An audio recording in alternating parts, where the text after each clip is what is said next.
Hey, Brian. Hey, Linda. Hey guys. Hi, John. Hi John, Linda. Yep. How you doing? Good. You guys can hear me? Yep. All Yep. right. Hear you just fine.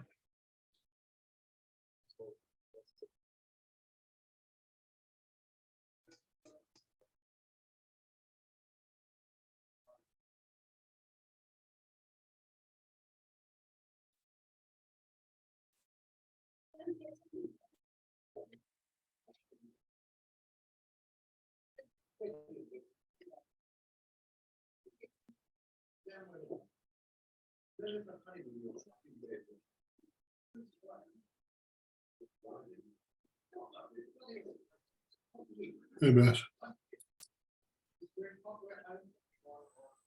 Happy New Year. Happy New Year to you. So, Beth, how you like your laptop?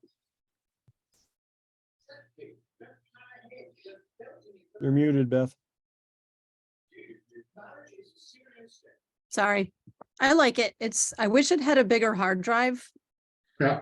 The biggest I could get was 2 terabytes, which that's not enough to hold all of my older stuff as well. Can't you go with an external hard drive?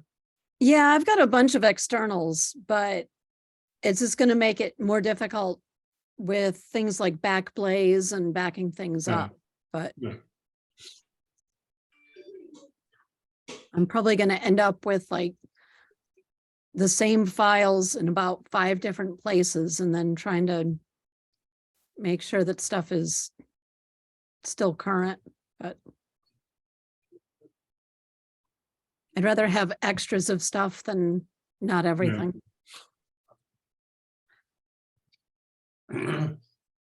Hey Carl, you would ask a question of me through email. Yeah. And there's a program that I use called DaVinci Resolve. DaVinci Resolve. It's free. Okay.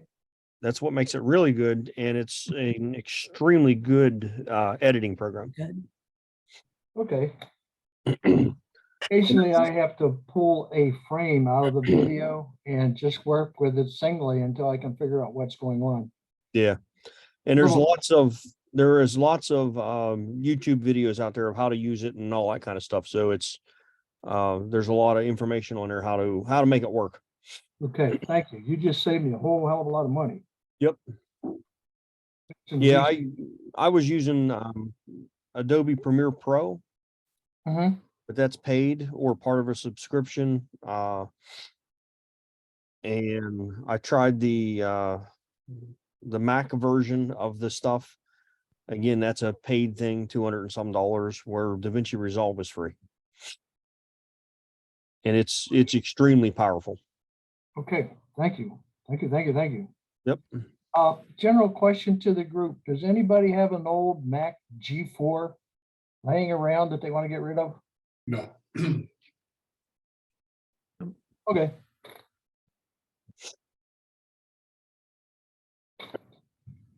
I found an old digital camera that can be set up to work in a 4x5.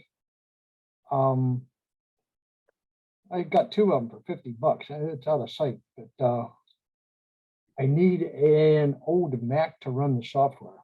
That's where I sit with it. Hmm. Interesting project.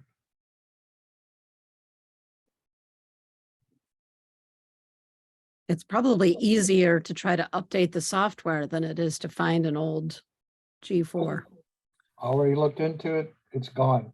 It's history. It's toast. I have to run it on a 9.2 and I have to be able to insert a special card that talks to the computer. Or talks to the camera, I should say. Yeah. So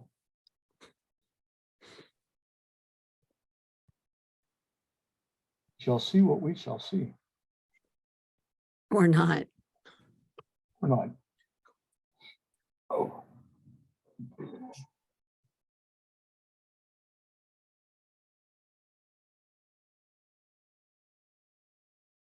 You know,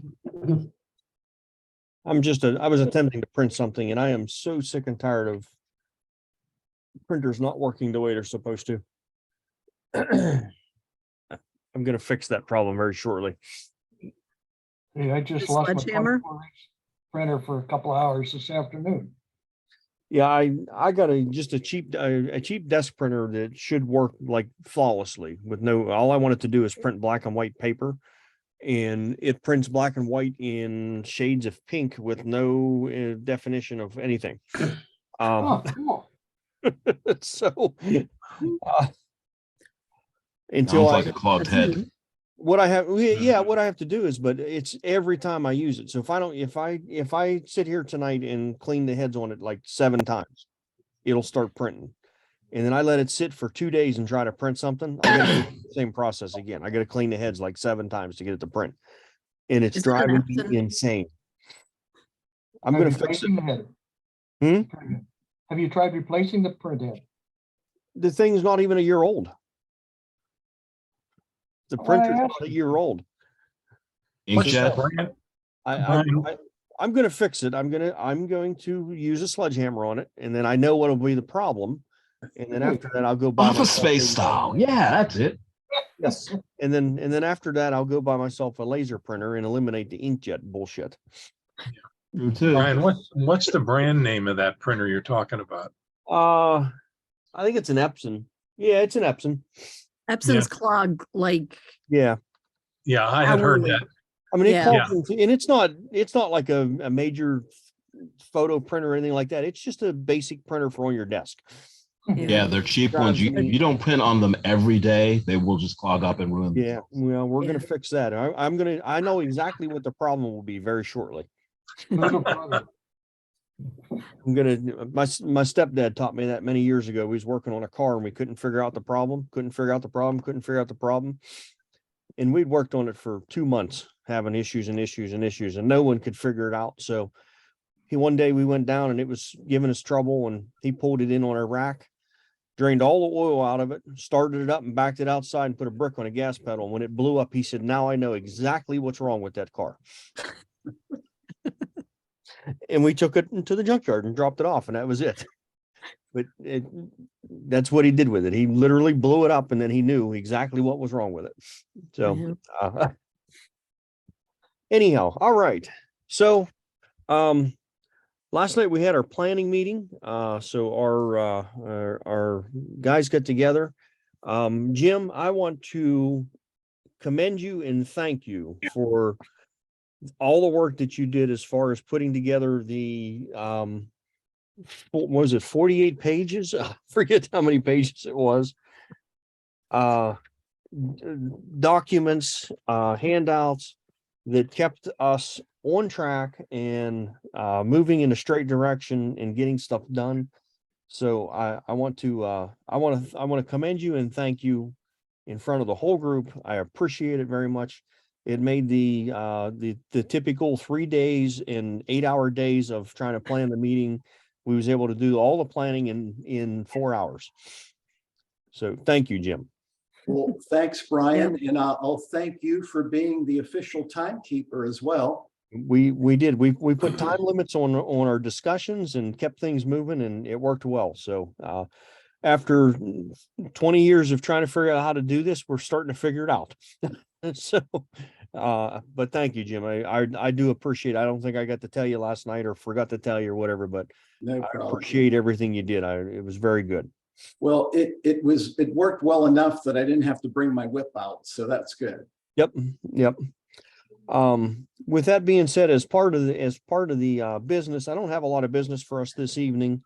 What I am going to do is I'm just going to read down through what we got planned for this year. So you don't have to take notes. You don't have to do any of that. Marty's going to put it all in the newsletter. I see her shaking her head. It'll all be out, but I just want to we're just going to read down through it and let you know what we got going on.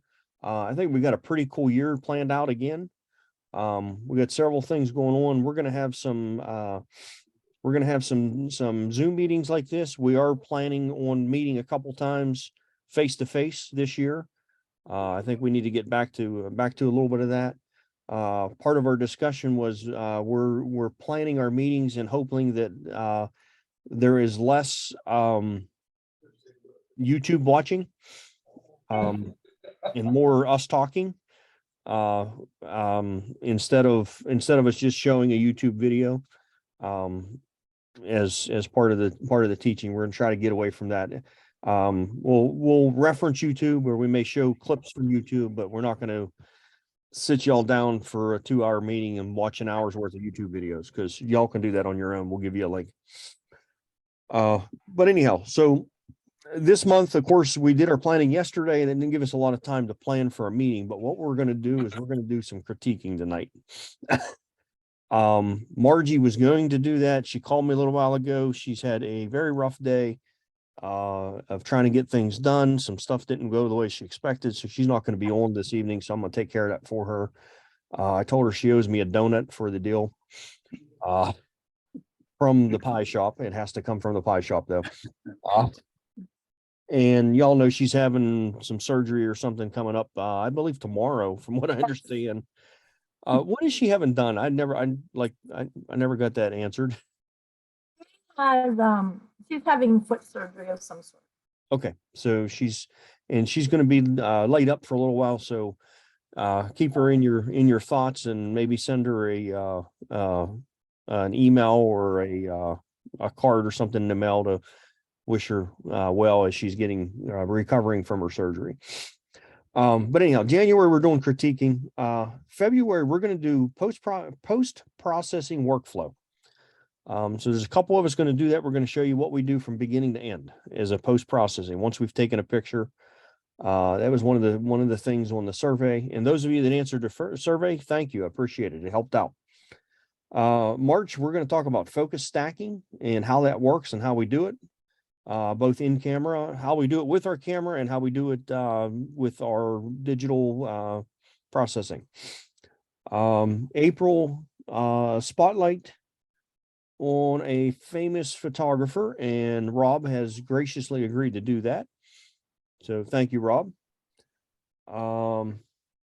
May, we're going to talk about lighting. And that is going to be a face-to-face meeting. I think we're going to do that one over at Marty's, if I remember correctly. June, we're going to talk about web development and how to put yourself together a web page. July, we're doing adding props to your photographs. August, and adding props isn't going to be like just it's going to be out in nature kind of stuff. And I think that one's going to be a face-to-face as well, if I remember correctly. We're gonna try. We're going to try that as a face-to-face. Yeah. August, we're going to do a little bit about cell phone photography. September, Photoshop brushes. October, still life. November is a speaker, and that speaker is to be determined. We're putting some feelers out there for that. And December, we're going to be talking about macro photography. So that's our WPS meetings for the year. Looks like a pretty good year to me. SWIG meetings, we'll start out with the January one. I'm going to continue the masking. So I talked about masking in Lightroom. We're going to talk about masking in Photoshop this time. February, we're going to do Photoshop layers. I'm going to go through what Photoshop layers do and how they work and that kind of stuff. March is going to be library management. So how we manage, a couple of us are going to talk about how we manage our library, and both in Lightroom or not Lightroom if you're not using Lightroom. What else we got here? April is going to be Topaz Photo AI. So we're going to Jim's going to talk about that. May is background blackout is what we're calling it. I'm going to demonstrate and show how I use my camera and lights to give us black backgrounds on when we do like flowers, pictures, and stuff like that. June will be artistic effects. July is photo restoration. August is how to put together a photo book. September will be light painting. That's going to be a in-person meeting for sure.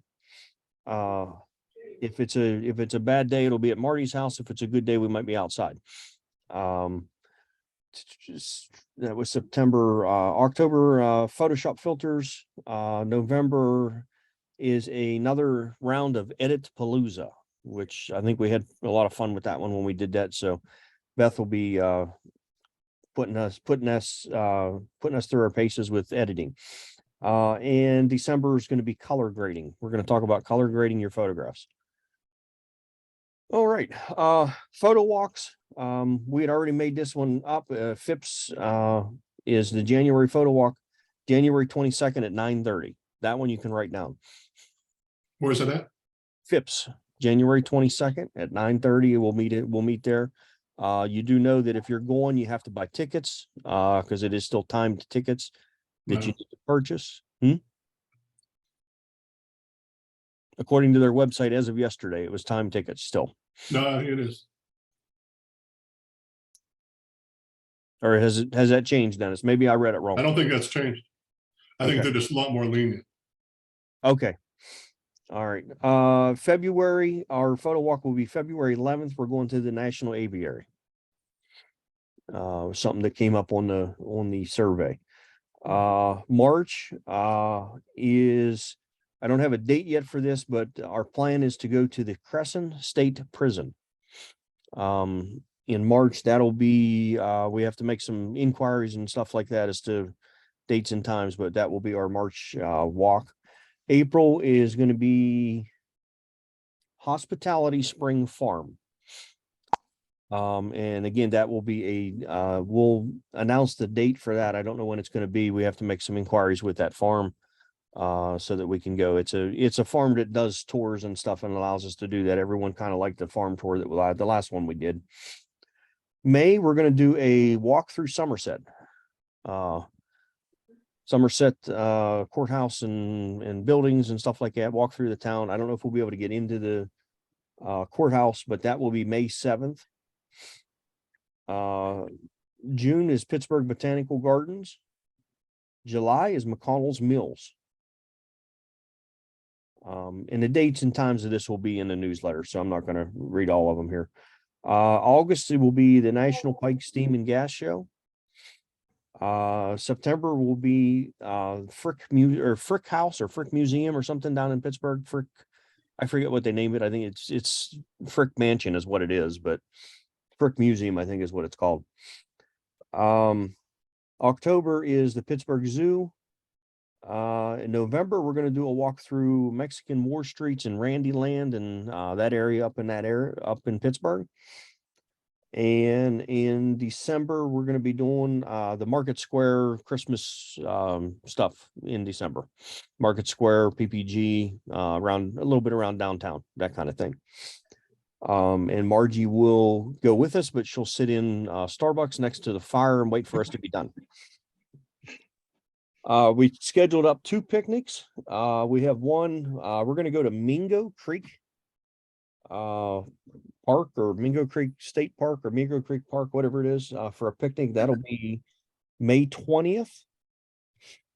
And we got the fall one is scheduled for Keystone Park, and that'll be October 15th.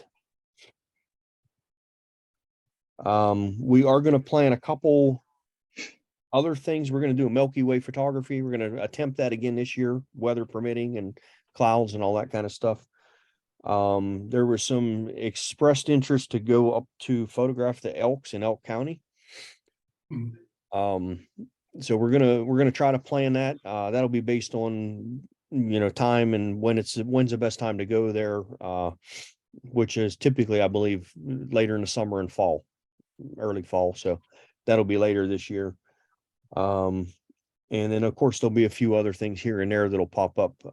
I do plan to make a trip to Dolly Sods. That'll be I'll let you know we're going kind of thing. Of course, the Renaissance Festival and other things like that we'll add in as the year goes along. But overall, I think we got a pretty good year planned out. And should be some exciting things to do. Do you want to mention the new place for a show? I was going to leave that up to you here on the next the very next section. So I'm going to let Marty talk about our upcoming shows. We got some new news and a couple things going on. So Marty, talk about the new shows. Okay, so April is Latrobe Art Center. I have to speak to Mike and clarify everything there.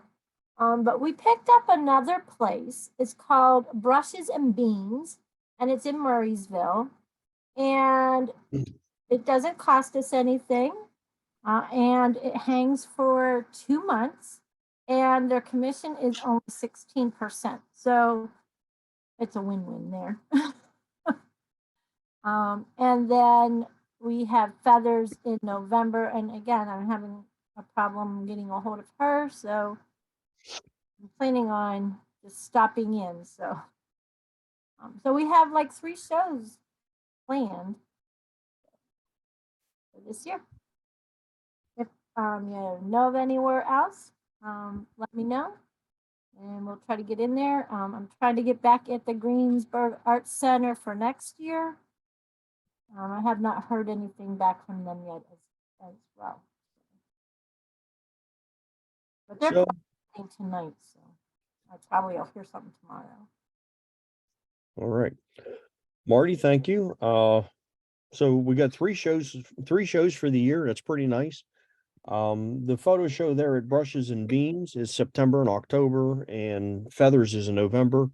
We spoke about it last night. If you wanted to do both, we'll probably be able to just take stuff down from Brushes and Beans and transport it over to Feathers. So it's not like, you're not required, or if you wanted to do both, you don't really have to set up a whole bunch of photos. We can use the same photos over, by switching them over there. Unless you want to, that's up to you, but not bad. So we got a couple nice shows. The Latrobe Art Center in April. That'll be the first one to start thinking about at this point, because it's January and April isn't too far away. When it comes to deciding what you're going to do with a photo show. And congratulations, Candy. That was on my list as well. Oh, sorry. Go ahead, Candy. Where are you at? You're on your. Tell us why you're being congratulated. Why am I being congratulated? Yeah, why are you being congratulated? Well, I'm going to assume it's the show at You Are Here. It's coming up in February. You are assuming correctly.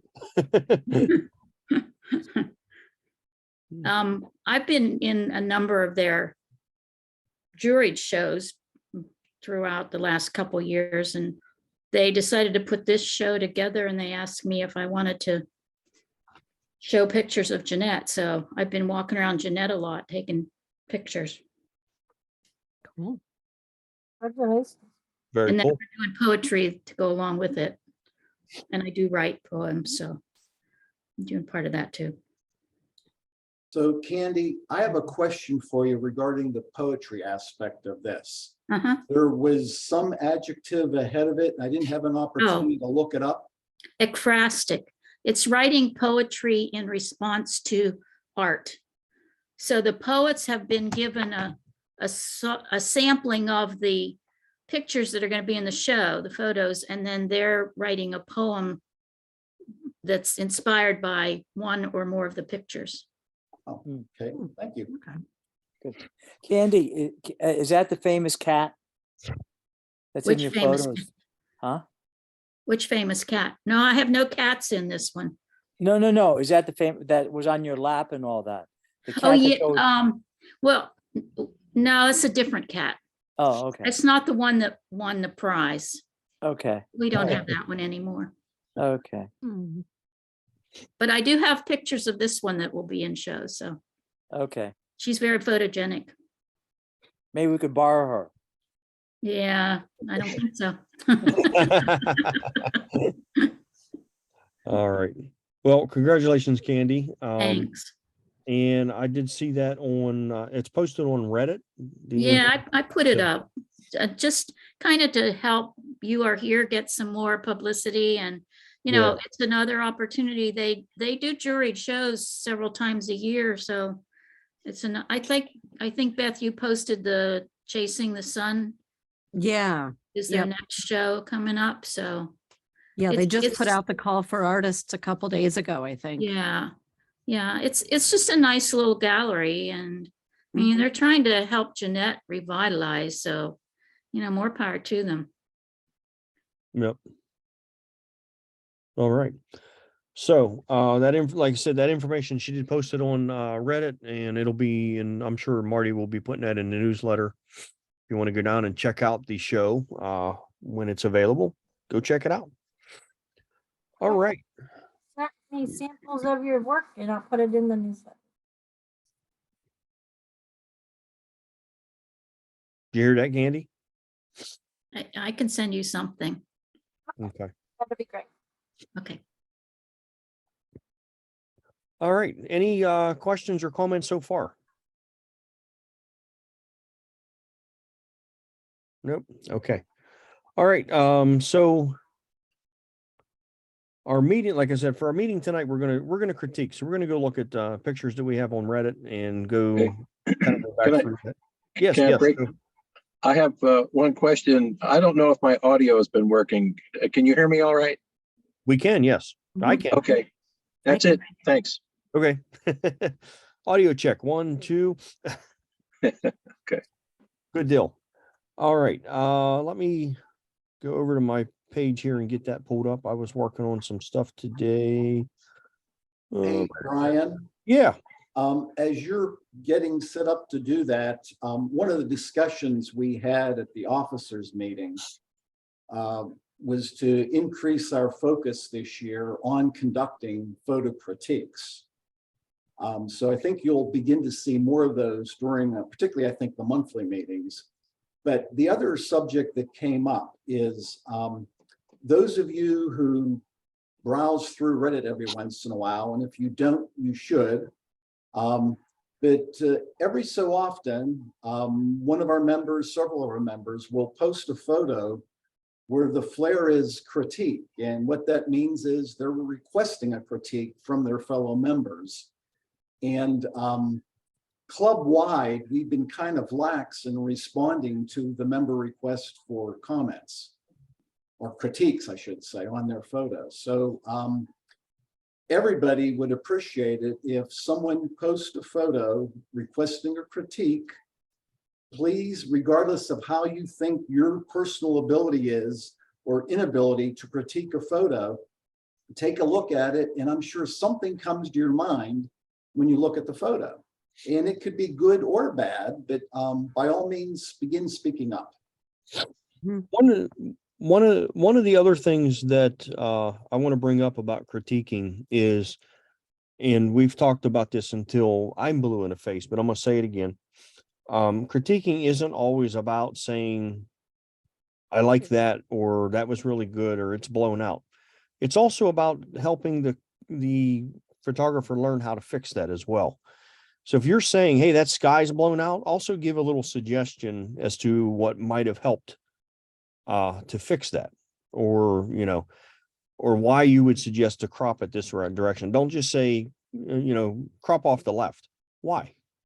That's part of it. And if you're writing a critique out, you have time to kind of think about that a little bit, and you're writing one out to go on there. So, that way. And then also when we critique tonight, or when we critique at the meetings, don't just say, oh, that's really good. That's great. I like it, but the sky's blown out. All right. The sky's blown out. How do we fix that? So help the photographer learn, because some of you, like if you tell me the sky's blown out, I automatically know that I need to back my exposure down so that my sky's not blown out. But our newer people may not know that. So we need to make sure we're helping them as well. So, and that's the reason for critiques. So we're gonna do critiquing tonight, and critiquing is going to become more prevalent in the meetings. We're going to set a little bit of time aside. Basically, all of the regular monthly meeting to do some critiquing is going to be part of the night. 10 or 15 minutes of critiquing, basically on the Monday night meeting every month, because it needs to be done. With that said, we love to see your critiquing, but however, on the contests, please hold your critiquing until after all the votes are in on the third day. So you can critique all you want on day 4 to whatever, but please, And- you're critiquing on the entries, just when we're voting, just say I vote for. And just leave it at that until day 4. Right, yeah, I was just gonna mention that as well. It's okay. At least we're all on the same page. Yeah, that's something that we changed quite a few years ago and said, when you're voting for a picture, just vote for the picture. And then once the voting is over, the 3 days, then I truly encourage you to go back and say, I voted for this picture because, let us know why. Let us know what made you think that that was the better picture. But the reason we don't want you to make comments like that prior to the end of the voting is we're trying our best to make it unbiased voting. So if Dennis gets on there and he says, I really like this picture, and he goes into a long dissertation as to why, that may get Jim and Beth to think, well, you know what, that is probably the best picture. I'm going to vote for that too. And that's what we're trying to avoid. And this is the best way we can do that. Truly the best way would be it'd be completely anonymous. You not know whose pictures they were, and not know who's actually voting. But unfortunately, Reddit doesn't allow us to do that. So we got to do some things a little bit differently. But once that third day's over and the tallies have been counted and we have a winner, go back and talk about those pictures. Go back and write some comments and let us know what it was about that picture that really made you decide that was the one you wanted to vote for. So we encourage that. Just not before the end of the voting. That's all. Yeah, and I need to apologize for those who I voted for in the 2 different areas. One for, I think, the Christmas at Margie's, and the other one, the regular contest. I was using my cell phone to put the image to vote, and I was putting it in the wrong place several times. Oh. And I finally got the word from somebody that I was doing that, and I made the corrections. I bet.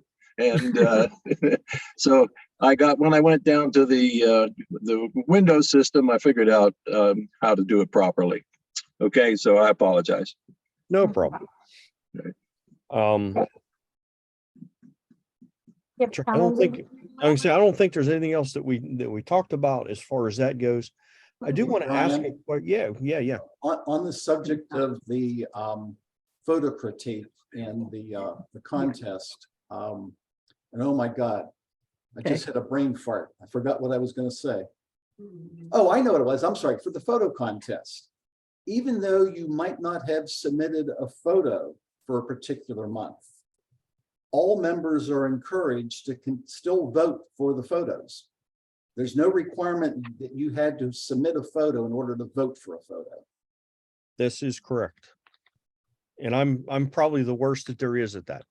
So yes, get on there and vote. Get on there and critique after the 3 days, please, everyone.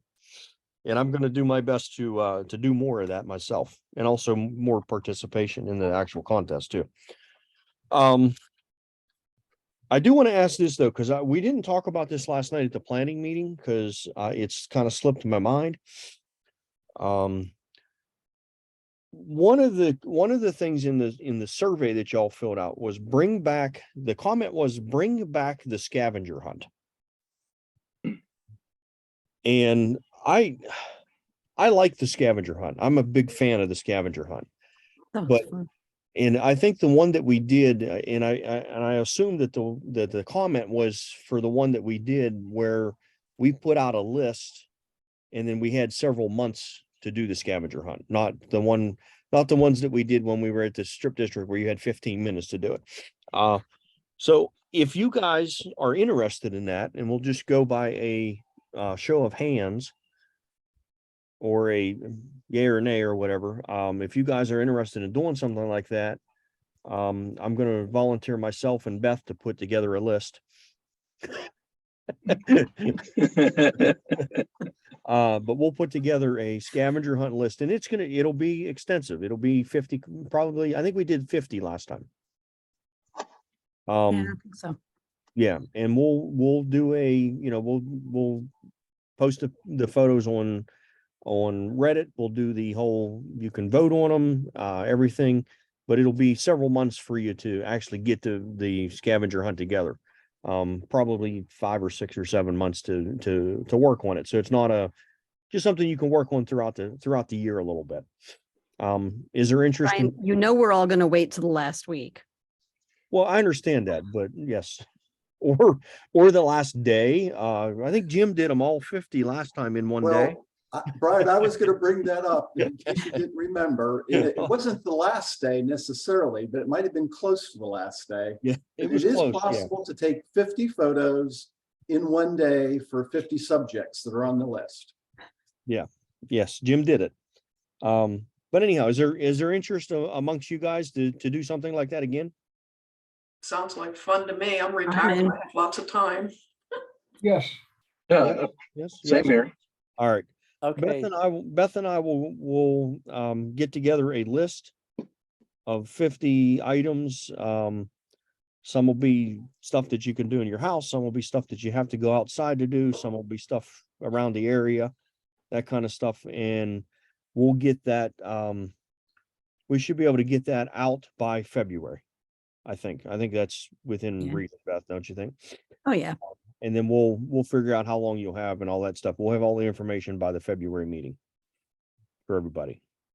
You get Okay. it to me by the end of January, I could have it in the newsletter for February. I knew you was going to say that. We'll see. We'll see what we can do. Yeah, we'll probably be able to do that. And then I'll also send a link out to a PDF with everything on it too, just by itself as well.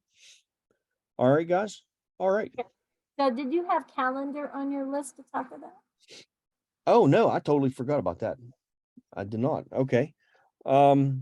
We would like to do a 2024 calendar from the Westmoreland photographers. So we talked about that a little bit last night at the planning meeting, and we kind of decided that the way to do that is we're gonna ask you throughout this year up until, you remember what the date was that I said?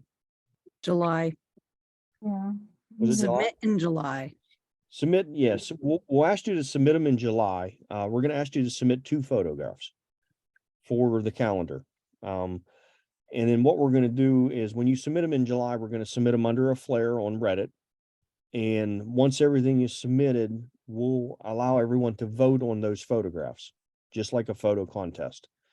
And then once we get a vote of the pictures and a tally up, the first, depending on the format of the camera, the top 12 will be your top 12 pictures. Those will be in the calendar for 2024. If the calendar allows for more photographs or different ways, then we'll go based on, voting that direction as to the next 12 or the next 8 or whatever the calendar format will allow us to do based on wherever we get the calendar made. It's not going to be, I don't think it's going to be a calendar that we're going to publish to sell to, the public widely or whatever like that, but it'll be something that you'll be able to purchase, and have a calendar that, you'll know every one of the photographers that's in the calendar, which will be pretty cool for 2024. You can have a wall calendar with pictures of the area or whatever stuff that made it in there, and it'll all be people that that actually took the pictures. So kind of keep that in mind that in July we'll be I'll put up a flare for you guys to submit, and we'll ask you guys to submit the photos. I'll put it up in June. We'll ask you to have them submitted by the July meeting, I think is what we said. The last day to submit will be the July WPS meeting, and then after that we'll start the voting process on those and figure that out and start working on a calendar for you guys. Interested in that? Yeah, question? Yeah. Can this be work, say, that's already done in the last year or two? Yeah. Or is it new, all new? I'm not putting, we didn't talk about putting any kind of limits that you had to shoot it in the next 3 months or anything like that. Yeah. It just needs to be yours. Just Okay. don't submit somebody else's photo. That's all. we're gonna trust you to submit your own work at least. Brian, does it have to coincide with the month? Like, let's say May flowers or autumn leaves? No, it does not, because we don't know what we're gonna get and what's gonna be voted on. And so, you know, if the top 12 pictures are all snow pictures, then we're gonna have a snow calendar. Oh, The way okay. it's gonna work. So, you know, we'll put it together the best we can, but it's gonna be based on which pictures are voted the top 12 pictures. And that's gonna be at least your first 12 pictures in a calendar. Oh, okay. Strictly Westmoreland County, or can it be for anywhere? I don't care. I just want I want the pictures to be from our members is really what I'm looking at. And that's what we were talking about. Now, we may in the future do a Westmoreland County calendar or something like that. We'll see how this works out, and then we'll go from there with this. Does that make sense? Yep. Yep. All right. Okay, any other questions or comments? Nope. Okay. Let me see here. I think I got that ready to go. And let's do some critiquing. All right, I'm going to share my desktop. And I think there's at least one new critique one in there. Yeah, I just noticed that there is. Looks like it's Beth's. Like a half an hour ago.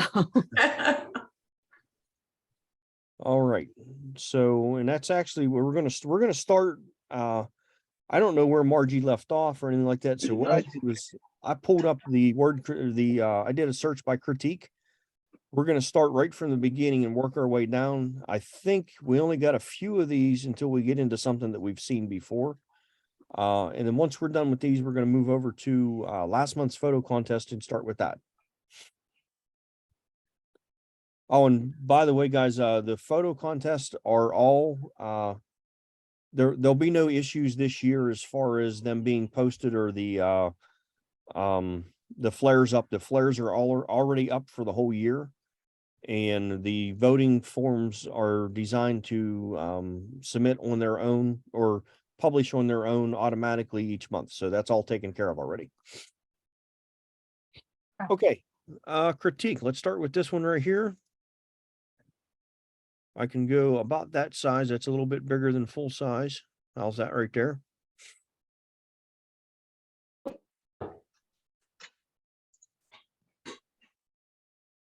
Right. I'm glad everyone's critiquing at one time. A lot like one of them fancy lenses. What do you call them? It is a lens baby shot, Yes, thank you. Yeah. but it's not one of the ones that bends or twists.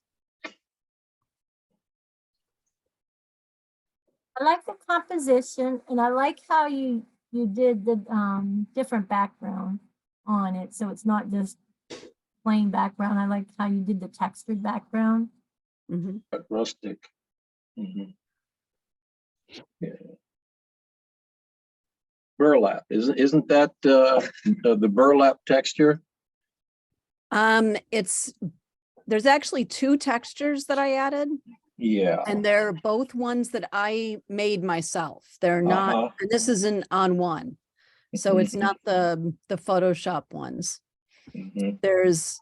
I have a gel plate, and I was doing an art journal thing using gel plate stuff. And so I scanned before my old computer crashed. I scanned a bunch of like just gel plated things with acrylic paint. Yeah. I like the square or almost square format for one. And I like that it's really kind of two basic colors. It's the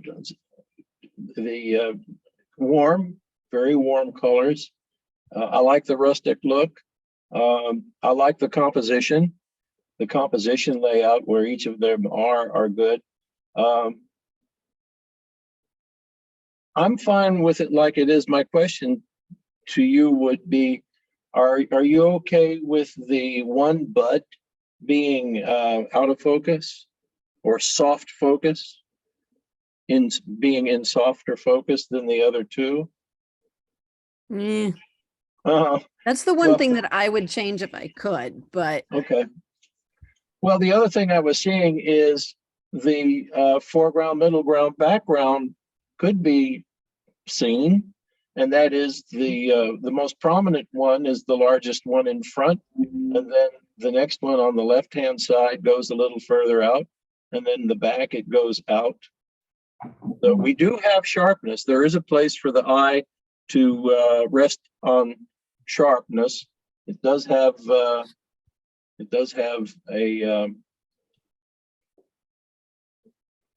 what's the term I like to use? I'm lost for words, but it's sharp and it's medium sharp, and then it's very soft, and it's like I would call it middle ground, foreground, and background. That's the way my eyes would see it. That's the way my head would see it. The composition is there. The tonality, I like that. The subject matter.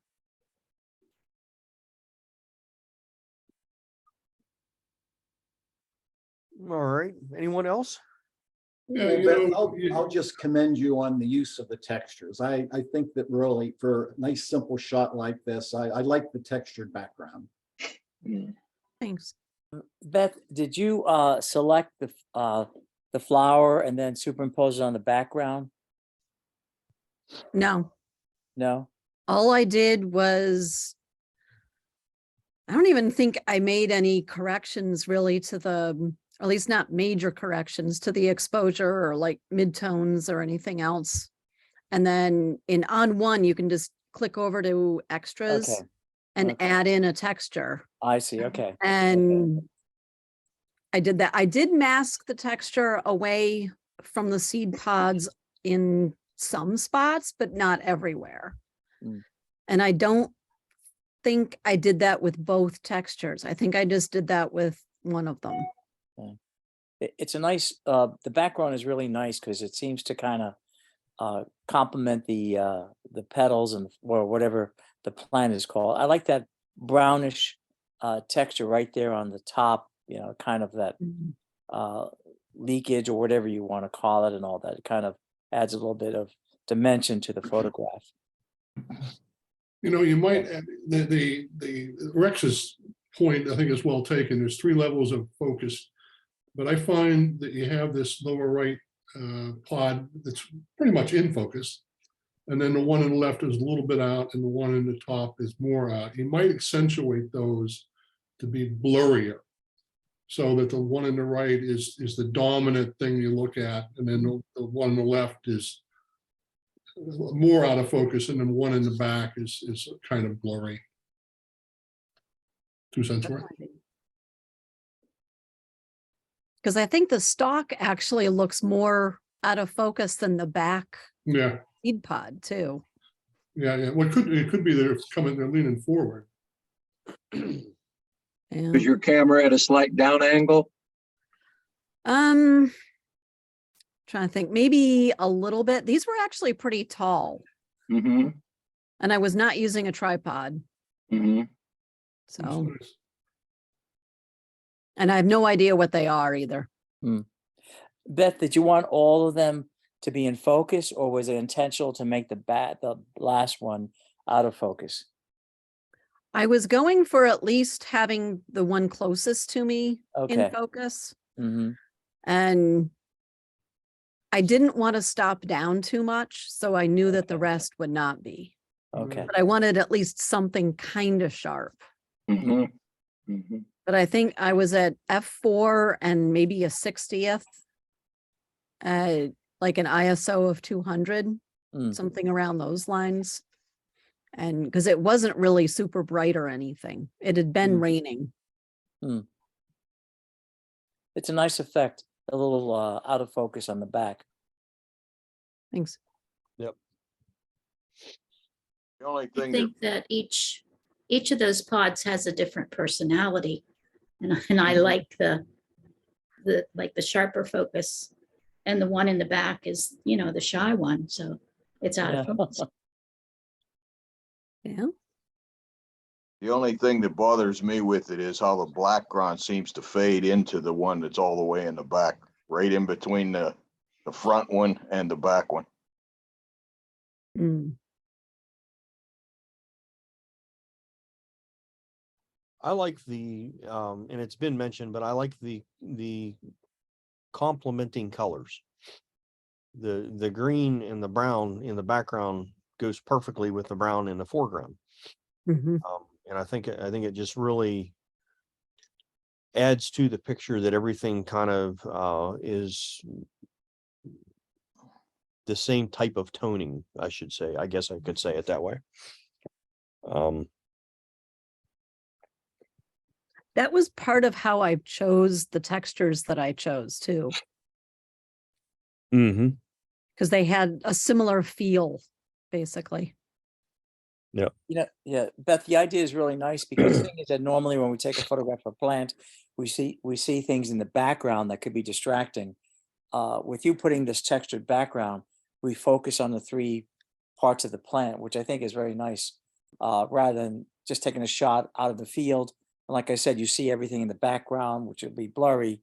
But by you placing that texture in the background, it kind of makes us draw attention to those plants, whatever you want to call them. But it's a nice composition, very nice. Thanks. Yep. All right. Anyone else on that one? I just wanted to ask a question. Do you think it would have worked to have focused on the third one in the back and had the two up front, you know, a little softer, and the main one sharp in the back? Would something like that have worked too? I don't know. I know that in Stony Brook, one of the comments I've gotten on some of my Lens Baby stuff, when something that's closer to the camera is what's out of focus, it doesn't work as well as if something that's farther away is out of focus. But I don't know if that's just a judging thing or not.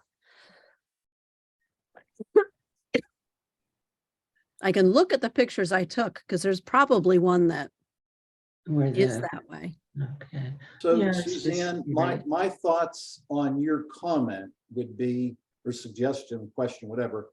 If the center upper bud, I'll call it, was larger in size, I think maybe that one being in focus and then two in the front, if they were smaller, being out of focus. But from a size standpoint, it's pretty clear, regardless of what's in focus, which is the primary bud in this case, and it's the lower right, I think. So I think that's where I think most people's eyes would expect the area of focus to be.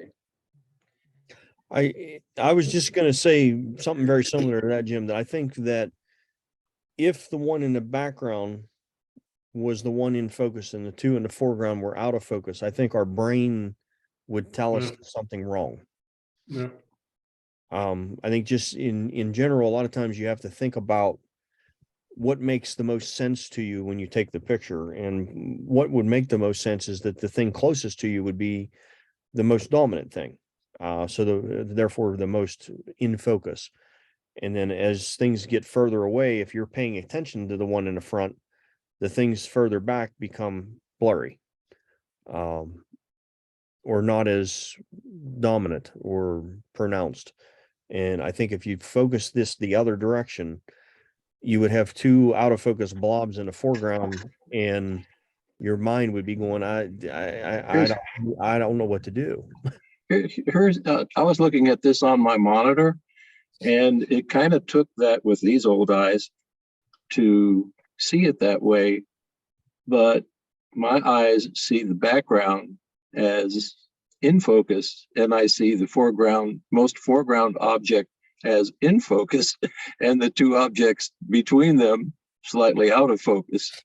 It's just a thought, but the textured background looks sharp, and the forward object looks sharp. Mm-hmm. So Yeah, it's just a thought. I'm just seeing it that way. that's a good point, Rex. Like maybe we'll say the burlap texture is maybe just a little bit too on the sharp side. Yeah. Just to go with that level of depth of field kind of thing. You know what I mean? Yeah. So Beth, on one, I think one of the filter tools is a blur that, I mean, theoretically, you could blur that background layer, I suspect. You could do it by masking,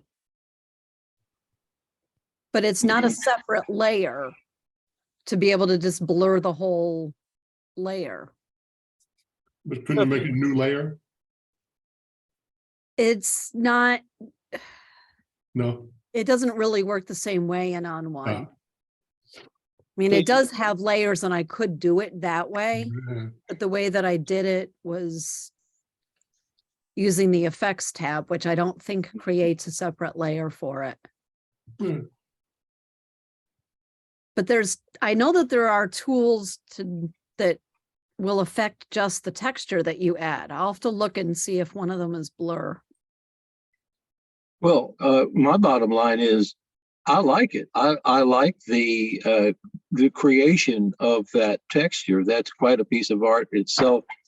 I like it. And I think it really works well. The coloration of it and the coloration of the buds themselves, they work great. I like the wear or the scatteredness of that background texture. I like that. And the choice of colors, I think the whole thing works. If you were to put this on a wall somewhere, I think it would be pretty nice. Yep. Yeah, I agree with Rex. I really like it too. I think he is right. Maybe that's what we're kind of feeling, that the textured background might be just a little bit too sharp, especially around the blurry bud in the back. But even with it like that, I still think it's beautiful. Well, I don't know if I can complete what I'm thinking here, but remember when I asked about tilting down the camera? Well, depth of field runs parallel to the back. To think of the depth of field out there in front of you as running parallel to the camera. So if it's a narrow depth of field and you tilt the camera down this way, you're going to get sharpness at the top and back, and you're going to get softer focus down below, because down here you're pulling away from the subject, and up here you're going towards that the rearmost subject. So I don't know if that's a good explanation or not, but I'm just saying that when you do it from the side, when you tilt the camera down, there goes the depth of field too. They both go. Just thought. Yeah. So I'm sure that sometime you've taken pictures and you've looked at them and thought, wow, why is the top of that sharp and the bottom of that soft? Or if you were shooting up the reverse. Just a thought. Yep. All right, let's move on to another photo. Good discussion on that one. Well, I should say, any last comments or anything before I move? I like it. All right. I like. All right. I would never think to take a photo take intentionally with something out of focus. So it's given me food for thought. Thank you. Go shooting with me someday, Linda. Watch videos, watch movies real closely when you have a subject in the foreground and an important subject in the distance, and how they cannot get both of them in the focus at the same time. You'll have to see them in the dialogue carry the person that's talking in front, and then when it moves to somebody else at a distance, they'll refocus in a distance, because even in Hollywood, the depth of field is in charge after a while, after a point. Yep. That's pretty. let's take a look at this picture here. This is Carl's, according to the copyright at the bottom of the picture. And I can get it bigger. So if we want to look at it a little closer, we can. But this is it at screen size, I guess I can say. I will say this is a trillium. It's a white trillium. And one of my favorite flowers to photograph. Right, Beth? Yep. Gracie says it's pretty. I agree 100% with Gracie. They're very pretty flowers, I think. Very delicate flowers as well. Yeah. And usually a royal pain to get at. Yes. They don't typically grow in your front yard. Yeah. Unfortunately. Muddy hillsides. Yeah. And actually, if you try to transplant them, they will die. They take 7 years before they will bloom. Oh, wow. Yeah, that's what I said. I know they're very delicate flowers. You can't mess with them too much. They give up and quit. So, all right. So Carl, I'll take a start at this one.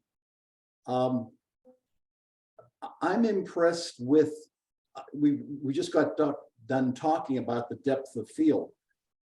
For you being this close to the flower, in what, at least from my screen, looks like all of the white petal seems to be in focus everywhere.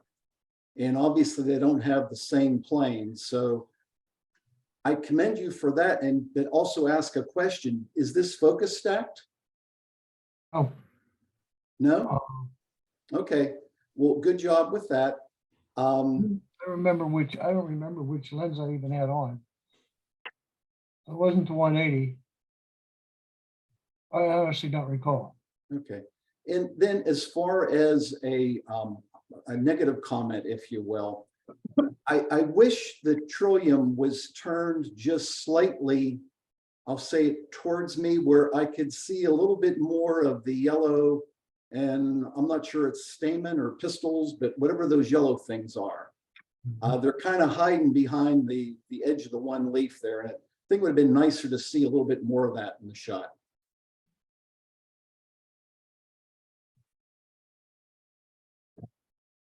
I like the addition of the small flowers in the front. I don't know what they are, but I like that. I think those are baby trilliums. I don't know. Because they seem to be coming out of the same stalk. The leaves look different. Yeah. It's something Yeah. else. They're not trilliums. Trilliums don't actually start out that small. Well, that's a whole different stalk. I see it now. Yeah. Yep.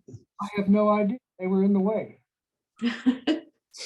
I don't know what they are, but yeah, they're not. I do know that they're not trilliums, because trilliums don't flower at that size. They're usually much bigger than that. Look at the difference in the leaf pattern, how it has a prominent center that runs up the leaf. The other, the trillium, has a multi-vein. Yep. All right. Unless that's okay. I like the shadow in the center. There's a little bit of a shadow around that center part, and I kind of like that effect. Even though it's all sharp where it should be, there's still depth to it. Like it didn't end up flat just because it's all sharp. If you know what I mean. Mm-hmm. And I think the exposure is great because the white Yeah. ones are really, really tough. Yeah. That was good. Outline the flower petals. Or is that just my? What's that? I asked if the petals looked like they were outlined because on my monitor, my big monitor, it looks like they have a black outline. The Like at the top petal at that little triangular leaf up at the Here? top. Yeah, right there. When it comes down, like the white, just the petal. Mine has like a black line and then that little hook in the middle. Oh, it doesn't there. Okay, it must be my monitor, my big monitor. So I Never mind. There are some as spots on a, there that weren't touched up very well. You can look at the triangular leaf at the bottom of the front leaf. You can see where I got a little bit careless with dodging and burning. so as a lover of trilliums, the exposure on this is really good. And these are hard to, as they said, these are hard to expose. Because the petals are really thin. So the white petals, the colored part is really thin, and they like to become overexposed very quickly. Especially this petal here. And this is really good because there's detail here. If you see in here. Usually that top petal, because it's catching more light than all the rest of them, will burn out quickly in that area.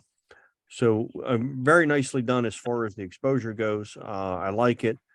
I agree with, I can't remember who made the comment. I would like to see a little bit more of the center section here, just personally. I mean, that's just for me personally. It would also reduce the length of that tongue that sticks out there to the right, which that was the best shot of the bunch, and that's why that one was developed further. Yeah. In sharpness, it's really sharp. I like it. I like the depth of field. What I question, or what I'm not sure is what's going on, is the glow around these guys. That's for not having a small enough and quite figuring out how to work a brush yet. Okay. That explains that. Because typically if you get that glow around those back petals, it's because it's backlit, but this isn't backlit. So that's why I was wondering where the glow was coming from, but that was a perfectly good explanation as to where the glow came from, and that's okay. Now that was a very overcast day, which I think is what allowed the white to render so well. Yeah. Nice. Yep.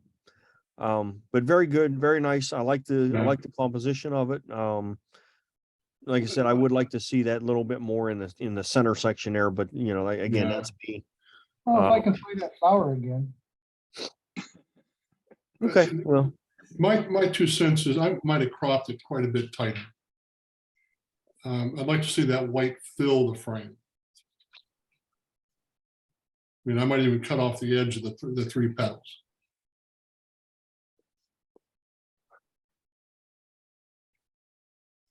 so if you could, you would bring in the right side, maybe right up to here. Yep. Yeah. Yep. And the top down and the bottom up, and the top left down. side in as well. If you brought the top down to just about the white level here, and you come here, that would eliminate some of this. Yeah, it would. spot here. But I think you would.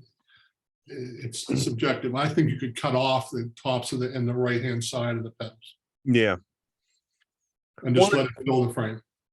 Yeah, I agree. One of the things that I do notice is this spot. Yeah. This area here. Yeah. And that's one of my pet peeves is, and especially when you're in a woods like this, because something back there is much lighter in color and it's catching the light. Yeah. And it becomes a pain, but those kind of spots will take away from a really good photo very, very quickly. Carl, the other thing that I should comment on before is having occasionally tried to photograph trilliums. You found one that is almost perfect as far as the flower petals go, with one exception, and for some reasons, probably because we've been looking at it for so long now, is I would have probably removed the very small black dot in the bottom petal, in the smack in the middle. A couple black dots. Yeah. Yeah. Very true. Because otherwise, it's literally perfect. Yeah. There's another little one there, but yeah. I can't tell. I have to make sure it's not marks on my screen before I point it out. I was just about to say the same thing. They've never done that. Yeah, I've done that before. I've tried to clone stuff out and clone it out and clone it. I'm like, I can't. What's going on with the clone tool? It's not working. No, it was on the screen. You can't clone it out when it's on the outside of the screen. Yeah. And if we're talking about fixing things, this little tiny spot right here on the end of that thing, that little edge right there, I would fix that if I didn't crop that end of the pedal out. But just the way that sticks out, I don't know why, but it just bothers me. And it's probably because I'm mental, but No, other than that, Nice actually, it photograph. seems to be come to a very sharp point, yeah, according to the other pedals. yeah. Probably another one of them spots. But Looks very like the nice. Pedals just turned a little bit there, and you're just seeing the edge of the tip. Mm-hmm.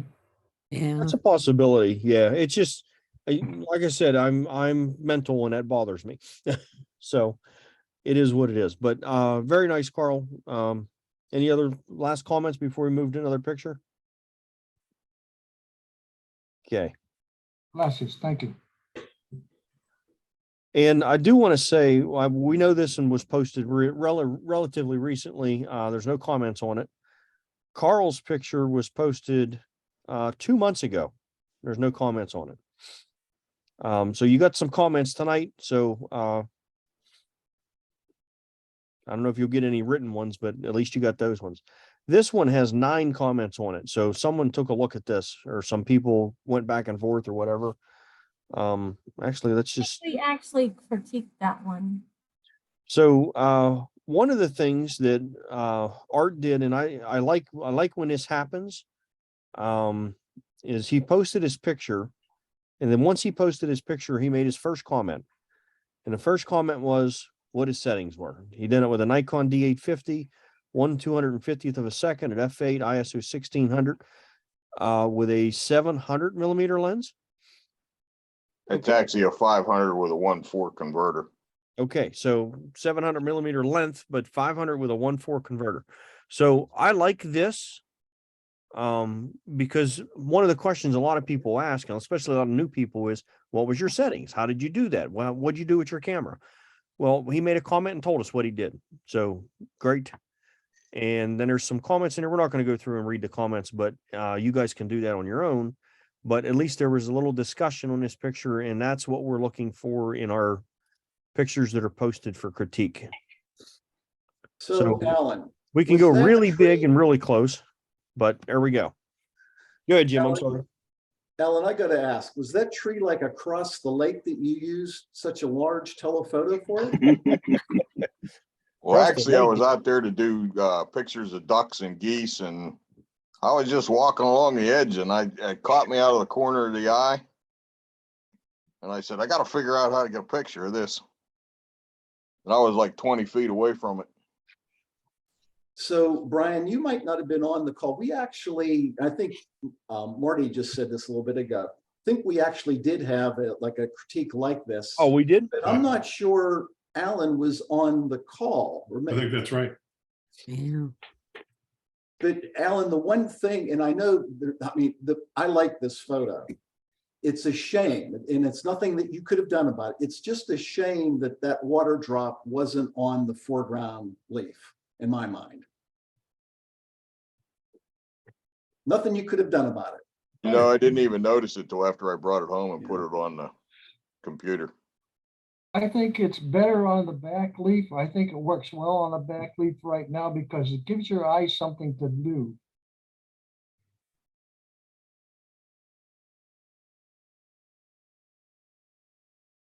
I don't know. I'd have to see it both places to make a decision which way I like it. Yeah. Same.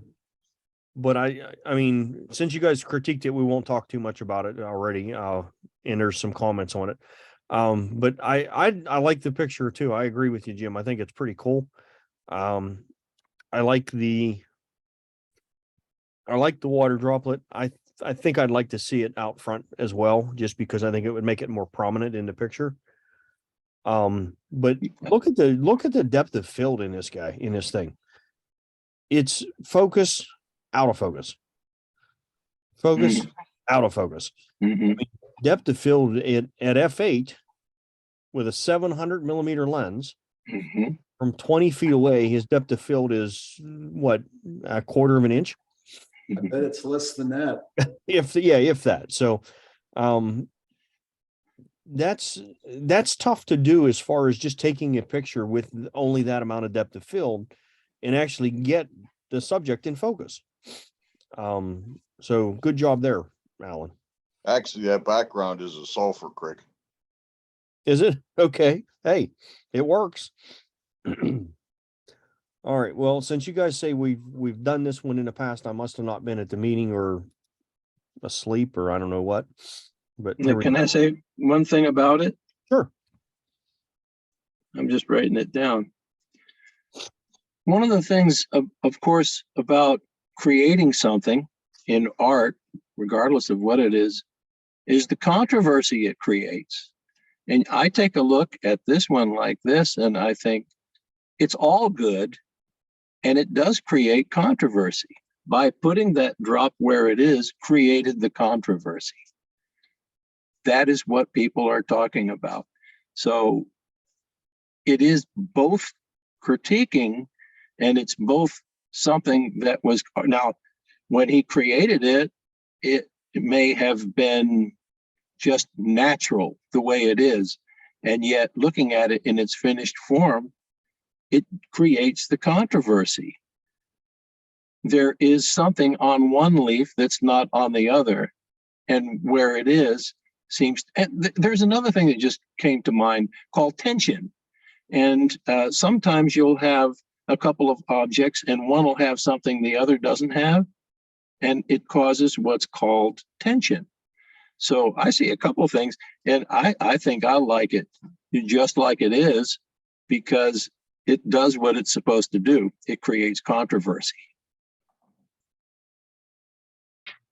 Good comment. That's my take on it. That's a really good comment and a different way of looking at something like that. So thank you, Rex. That was a good comment. Yeah, when you go to a Warhol museum and you look at some of his photographs on the wall, and you'll see what he's done is he's double trucked them. It's like, say, a picture of Marilyn Monroe. It's the same picture, and you see it in two different forms, one built in right beside the other one. And how many people wonder, why did he create a second version of it right beside it? Well, because it creates the controversy. Hey, it's my picture you're looking at. It's the one that created the controversy. I think that's what's going on. And I kind of see it in this. Yeah. Okay. I have a comment or a question for everybody, actually. Going back to what Brian said on Carl's about getting rid of the two little black specks. Should I try to get rid of some of the specks on those leaves? No. I wouldn't. I don't think so on this, because the leaves themselves are designed to have those. Yeah. Where the specs, the specs that we were talking about on Carl's is actually dirt. Yeah. You see what I mean? And these white trilliums are prone to have dirt spots on them. They've always got dirt on them. Yeah. Or spiders. Or spiders. Yeah, spiders is a good one. There's lots of usually spiders on them. If you only had one spot or two, you might take them out. But it looks like it's supposed to be this way. And I would assume that this was shot in the fall.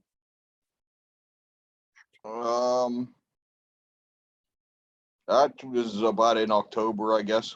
Okay, so there's a good chance that leaf is on its way out. You know what I mean? So it's going to have, yeah, definitely going to have some imperfections and stuff that if you remove them, then Can you remove them? Sure. But if you did, maybe the viewer would be looking at it going, something doesn't seem right, and sometimes, your mind sees things, or you look at something, hey, that leaf's, to me, like I said, it looked like it was probably shot in a fall. I would expect it to have some imperfections because I'm assuming that it's at the end of its life because of the color, and it's drooping from the tree the way it is and whatnot. So I would expect it to not be a perfect leaf, would be how I would explain that. Hey, Brian, this is a question for you in the group and not a critique whatsoever. When I do close-up shots like this, and the subject is pretty much centered in the frame, I've gotten into the habit, I'll call it, of putting in a very subtle, at least I think it's subtle, vignette to further draw the eye into that central part of the photo. And I'm just curious in general, what do other people do vignettes, or do they think a vignette is not appropriate in this type of situation? I would do it. I vignette about 90 to 95% Yeah. of my photos. Just enough you can't see it. Yeah, Yeah. it's, like I said, 90 to 95% of my photos have a vignette on them, whether you can see it or not, they're there. Just with the intention of what you said, just to make the viewer look a little bit more towards the subject. But I don't like vignettes that are prominent. Thus I don't use white vignettes. Mine are always black. But I don't like to look at a picture and go, oh, good Lord, why did they put a vignette on there? I don't want to see it, but it's there, is how I look at it personally. It's more like just in the dark room, you would burn in the edges a little bit just so that your eye doesn't go to the edge and go out of the frame. Yeah, just slightly. You, But to answer the question, yeah, I would put a vignette on it. you don't like white vignettes. I just moved my computer a little bit, so you could take a look back there on that wall about 25 feet away. I know Rex. Rex loves white vignettes. And we've had that discussion in the past. But yeah, it's just one of the things. Me personally, I don't like a white vignette. I don't. Do they work with the right picture? Absolutely. And Yeah. Rex is showing you a perfect example of a picture with a white vignette on it, that it works, and that's what it's designed for. It's just my style of photography is typically a little bit on the darker side. And so a white vignette doesn't work for me. It doesn't work for what I try to do. No, two pretty little girls in white lace calls for the white vignette. Oh yeah. And wedding picture. I mean, there's a white vignette. It's there for a reason, people use it. It's a tool. It's just, it's an artistic tool. Right. Me personally, I don't like it. And you can say, well, screw you. I like it. And I don't care. No. There's great work with vignettes. Yeah. But to answer your question, Jim, yes, I would put a vignette on it, just a very, very slight one. But yeah, I would. Thank you. All right. And since you did that, I'm assuming that we looked at this one here probably. Yep. Okay. So let's switch over. Let's bounce out a critique. And when I pop this open, you guys are going to go, wow, look at that. Every month is there already for you guys. Good job. Ahead of time. How about that? I don't have to get any emails on Monday or Tuesday going, hey, how come the thing's not up? It's up. Let's pop into September and see, or no, what did I say? I said we were going to do, I'm sorry. I said we were going to start with last month's. So that would be the December one. We're good. Yeah, we're good to look at that. Let's look at December. Let's start right there. This is Annie. She's not here. So we can be mean and say all kind of nasty stuff about her picture. No, I'm just kidding. We can get in closer if we need to. And there you go.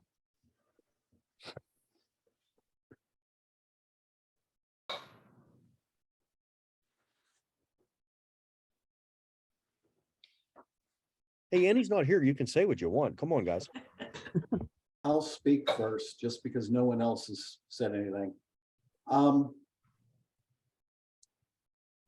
this is just personal taste. I don't know what I should be looking at on this photo. And I know that center basket is a little bit lit up, but I start looking all over the place. Yeah.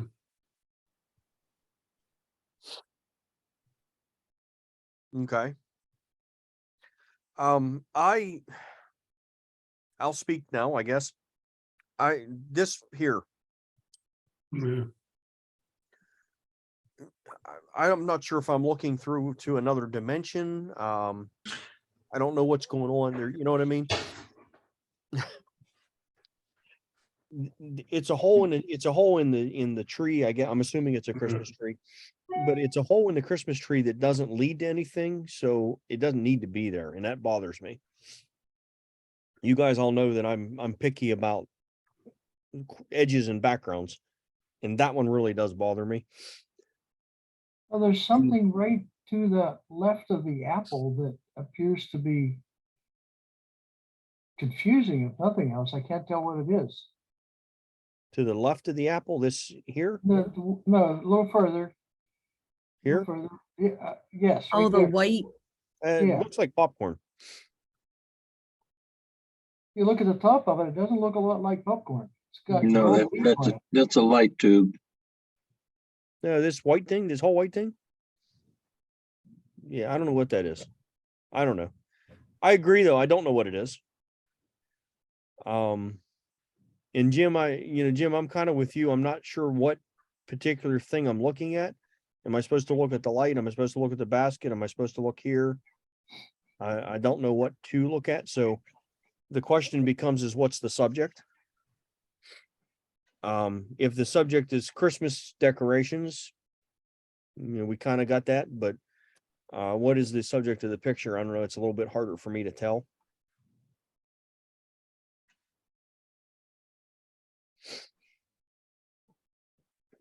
Composition wise, I think we can do a lot of cropping here and get it down to something that's more interesting.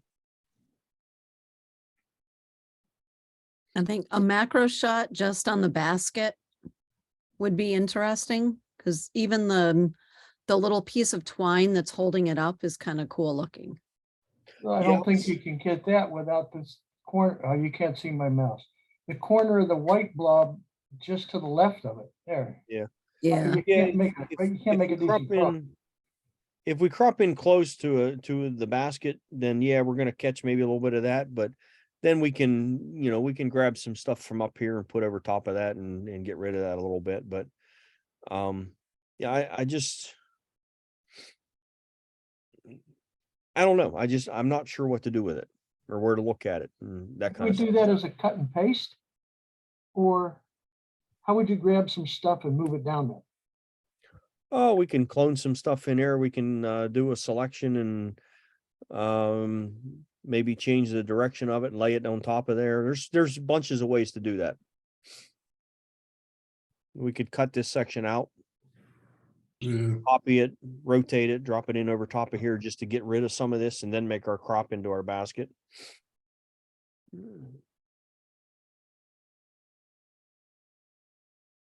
Because you'd want your edges to be pointing the same direction. So you'd have to cut it and rotate it and then drop it on top.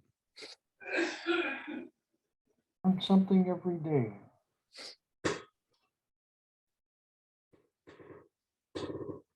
Any other comments? We'll move on to a different picture.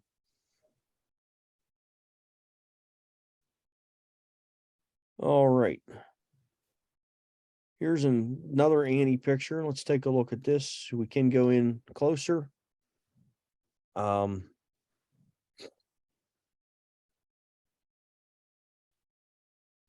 Is that a hat on top? It is. It does seem to be the black hat, a black top hat on our snowman. It's tough to distinguish it between it and the background. Yeah. Exposure wise, and that's probably a tough exposure because this is all internally lit and they didn't light up the outside of a black hat. this, was taken at the Christmas party downtown. yeah, I was assuming, Never shot through a window. shot through a window. Okay. I would have just brought the crop right down to the top of the hat and eliminated some of this top up here. Well, Well, the hat you could mask and bring up the shadows a little bit, so you knew that it was there. Yeah, I think you could do a little bit of work there to separate it from the background. Yeah. Overall exposure, I think could be probably even just a little bit less, a little bit brighter to get some definition out of this tree on the side here. If it's going to be in the picture, then maybe let's bring it out a little bit. I try to take the highlights down on that little light behind yeah, that one. Yeah, the armless light there. Yeah. Yeah. Yeah, that's bothering me. This section right here. These couple dots here, I would have just cloned them out and got rid of them. Them white dots. What are the dots on the scarf down at the bottom there? Is Yeah, that, well, I was looking at them myself. they're headlights. I bet you they're headlights. Okay. It's from the outside. It's a reflection. Right. So remember, she shot it through glass in town. So yeah, there's a good chance that some of these lights came from the reflections in the glass. wow. So yeah, again though, there's yeah. nothing to stop us from going in with a clone tool and popping those guys out of there and just eliminating that distraction from the picture. Cool snowman though. Interesting. Would you lighten her exposure at all? Yeah. I would lighten the side over here, and I'd probably lighten the snowman himself a little bit, get him to step away from the background. And then I might even darken the background just a hair, just to do a little more separation between the two.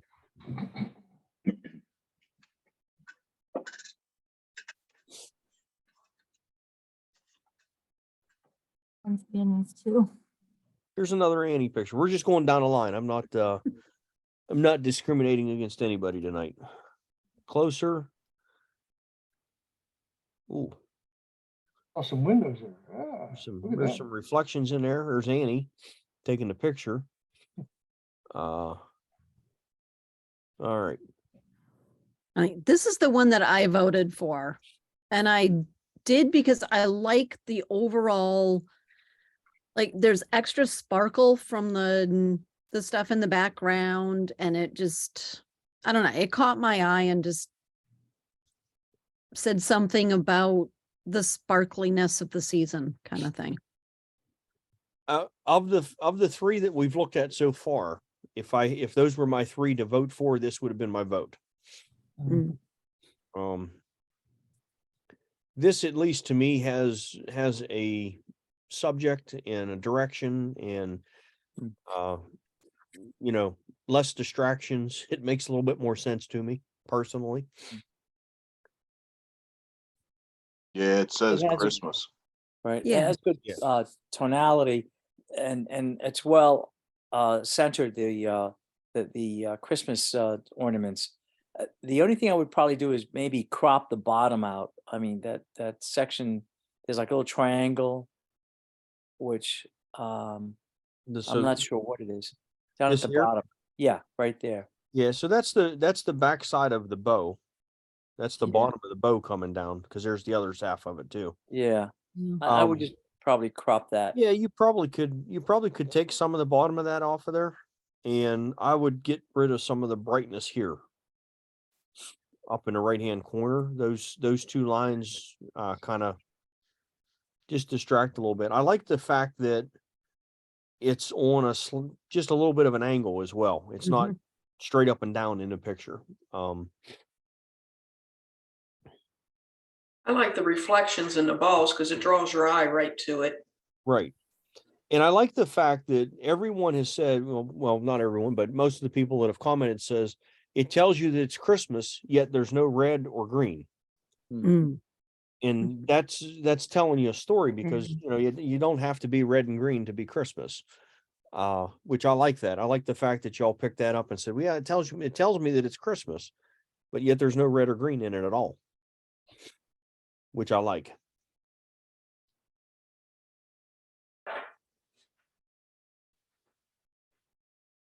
I think actually for me, I would have cropped a little bit off the top. What I really like is all of the stuff in the bottom, even that little triangle.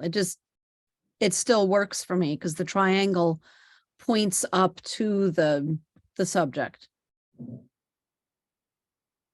But I like weird little out of focus blobs and stuff too. So Really?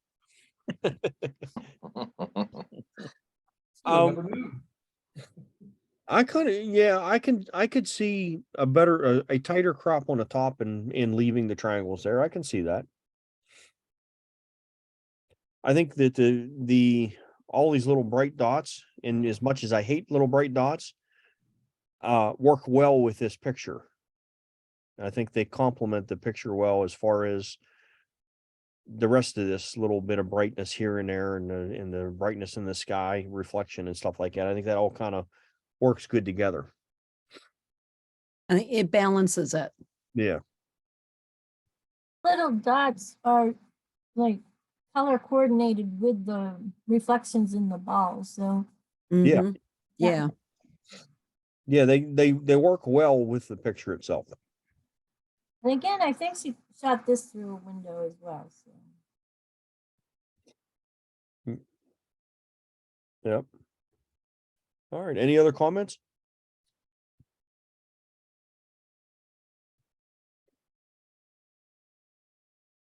So now we go to a completely different subject. Okay. Oop, can't do that, Brian. You got to do this. Let's take a look around here a little bit at oop, I went too far to the right. I like the emotions in their faces. Yeah, I do too. Okay. Like the orange guy on the left. Yes, I Mhm. love his expression. And then I like the eyes with the boy with the ball. It's like, Yeah. "Yeah, stay away from me, man." I didn't notice it. You see his shoes untied. Yes. Yeah. There's always one. Now Well, is the kid that's behind looks like his mouth, like he's been eating blue raspberry slushies. I think there is a lot going on in this picture, but everything works with the picture. Yeah, I agree. Yeah. Typically when you do sports photography, you want it to be one or two people to tell a story of what's going on. But I think this really tells a really good story. All the way over to this guy over here on the side. Yeah. You know, he's looking like, is he going to pass the ball to me? Please don't pass the ball to me. I'm scared to death. I don't know what to do. Yeah. This guy here, like you said, I mean, the expression on his face is priceless. Yeah. As far as a That's sports photography picture, that is absolutely great. And that's like a 4 or 5-on-1 break. Yeah, yeah. So like all the pressure is on him, and you can see it all in his face. You know, he's the only defense they have, I think, at this point right now, and he's not sure what, you know. Yeah. And it just, there's so many stories that you could make up just by looking at him, looking at this guy. And of course, this guy here, you know, his expression, his determination, his focus is all right there. You can see that in his face as well. The fact that you can read Wilson on the basketball, that's just a plus. Yeah. You know, those kind of things in sports photography is cool.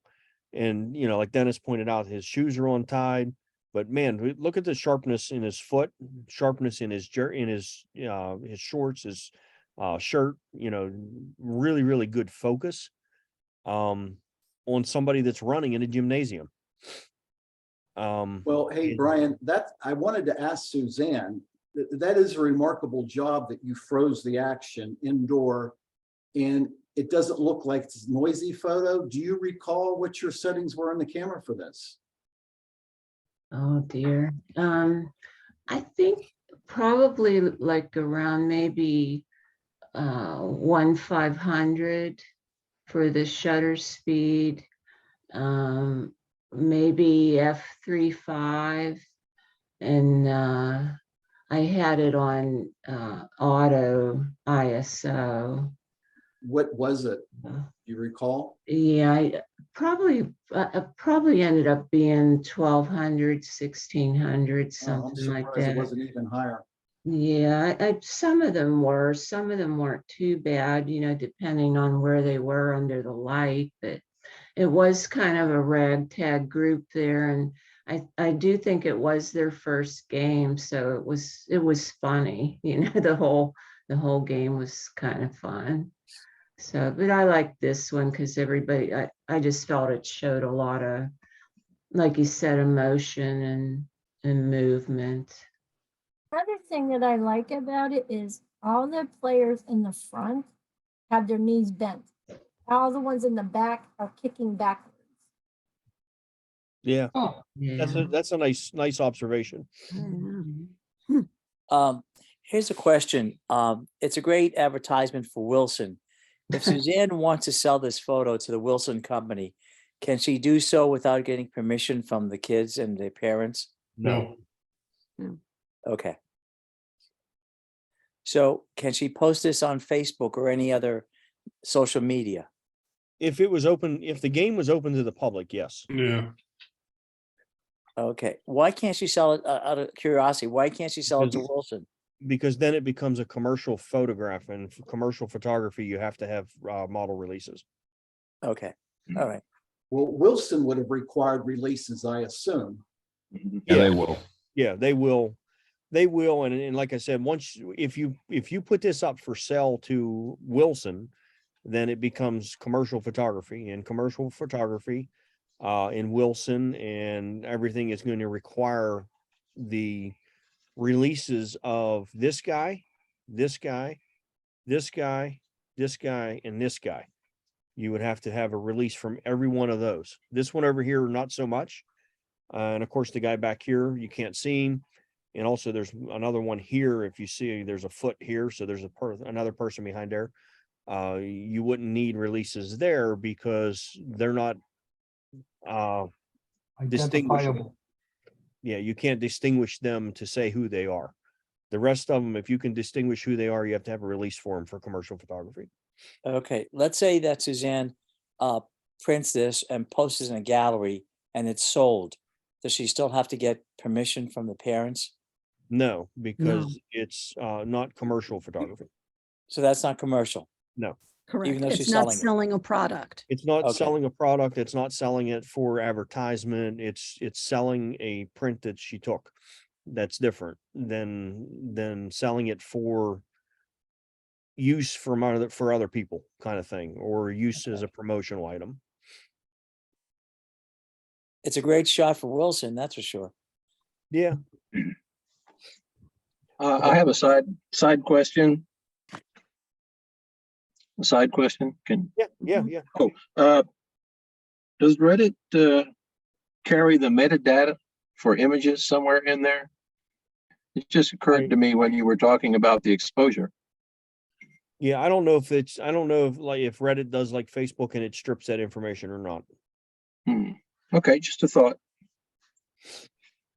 Suzanne's usually pretty good about putting her information under her pictures. So I don't know if she did on this one. Or not. Yes. It might be there. No, there's no comments. No. Yeah, I guess I forgot. I posted all of these like at the last minute, so I just screwed up. But I will say, like I said, as having sports photography, and having done it, well done. Thanks. Well done. It tells lots of stories. There's lots of emotion. There's lots of there's lots of ways you can look at this picture and interpret it. It may be the last run of the final 2 seconds of the game, and it may come down to, you could say it's down to him. If he don't make this basket, they lose the game, kind of thing. Or it could be, hey, this is the first basket, or, like I said, this is the only defender down that side of the court. There's lots of stories there, and it's well done because it tells all those stories. Do you think he's gonna go for a 3-pointer? No, I think he's going for a layup. But well done, Suzanne. Oh, thank you. They were all really cute, so it's hard to take a bad photo. Yeah, very good. All right. Well, let's take a look at another basketball. I love the background in this picture. I've read this at other places, but that is so important for kids to, or for parents to read. Mhm. But what do we got going on here?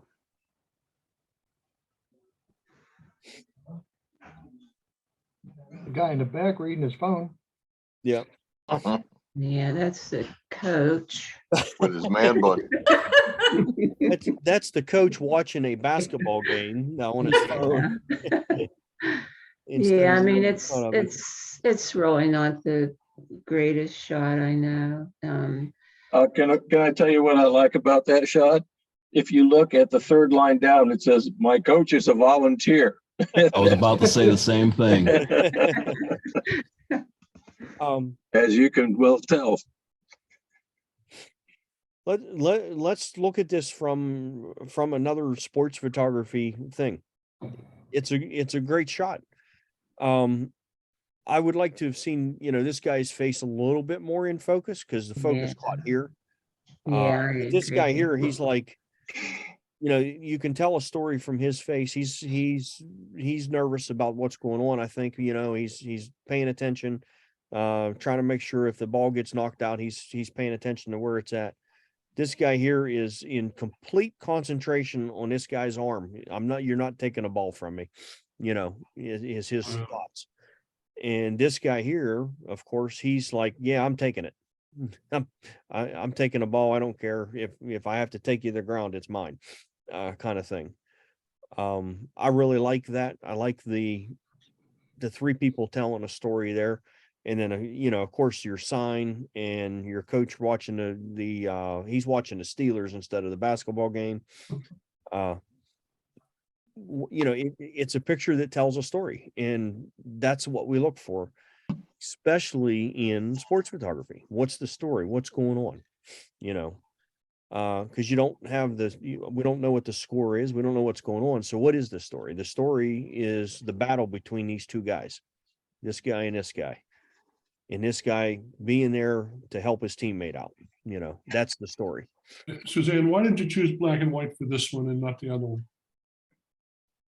I think what I was really trying to do in this photo was emphasize the sign, and I felt that black and white worked better for that. I thought it was a little easier to read.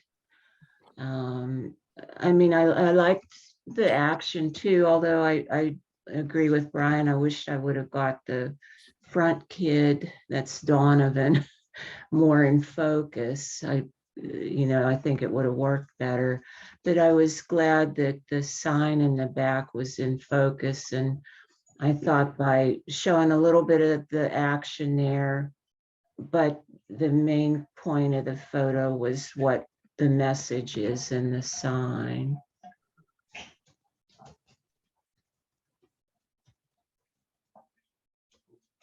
Yep. And like you said, that's your story. That you're telling a story of the sign.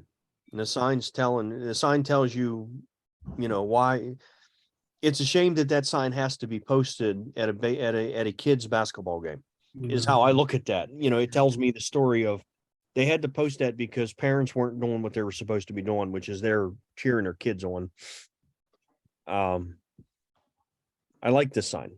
You mean like the coach is helping his teammates out? Yeah, the coach, he should be reading a sign. Well, he should have another sign that says, "You are the coach. You're supposed to be helping." But I've been to games where the parents get in fistfights in the stands. And again, just like it says right there, there's no college scholarships being handed out. They're kids, they're there to have fun. It's just a game. And parents need to remember that when it comes to that. They So, do. yep. They made me sit in the car. Not because I was being the unruly one, it's because if there were parents that were like yelling at their kids, I would say something like, you know, it's only a game, knock it up. So I had to go sit in my car so I wouldn't get in a fight with those unruly. Right. I mean, like I said, I've been at games, I've been at high school football games where they've stopped the game to deal with the parents that were fighting in the stands over the call, you know, not necessary. So yeah, it's the picture itself tells a lot of stories and it works well. I think it's nicely done. Other than I would like to see it, as I said, this guy here in focus a little bit more, but still nicely done. Any other I will comments? also add with, as far as the coach being on his phone, Nate played basketball with Upwards for a couple of seasons, and the coaches all use an app to switch out players so that everybody gets exactly the same amount of time on the court. And so they be looking at their app and looking at the game and looking at the app and looking at the game the entire time. Yeah, there could be a reason for that, but it's just Story that he's watching a football game. yeah, I like the, and again, that's the reason we tell stories with our pictures, because we have the option to make up our own stories when we see them. I like to, when I look at pictures like this, I like to make a story up just like I did when I'm talking about, hey, the coach is watching the Steelers lose as usual. The kids are playing, that kind of thing. I like to make stories up. He might be playing on a betting app. There you go. There's another possible explanation. He's losing money as the Steelers because he betted that the Steelers were going to win. Which, by the way, my boss at work didn't even come to work today. He lost so much money yesterday. So he was so mad he decided it would be better to stay home away from people. Anyhow, nice photo, Suzanne. Question, here we go. Suzanne, what did you use around the edge of that shot? It is a border. I think I used Silver Effects Pro. It's I was going to say it's probably a border in your black and white conversion. Yeah. Yeah. Thank you. All right, guys, we got 8 minutes. Let's take a look at one more picture. Hey, it's Suzanne's.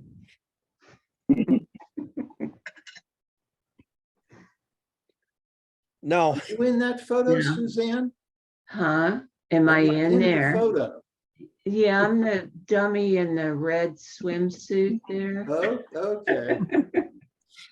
I think that's strange knees. probably I think it's one her of in a green shirt. Green skirt. strangest situations there ever. I don't even know what to say about this. Yeah.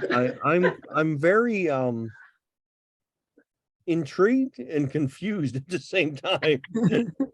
I don't think I would have gotten close enough to take the picture. I was afraid. I got out of the car to take it. It's just down the road from me too, which is even more worrisome. But I was afraid when I was taking the photo that somebody was going to come out of the house and clobber me. But I think they were trying to sell trees, but I didn't really see any trees for sale. And if you zoom in on this mannequins, it's pretty bizarre. What I see, and I'll tell you what this is. I see it.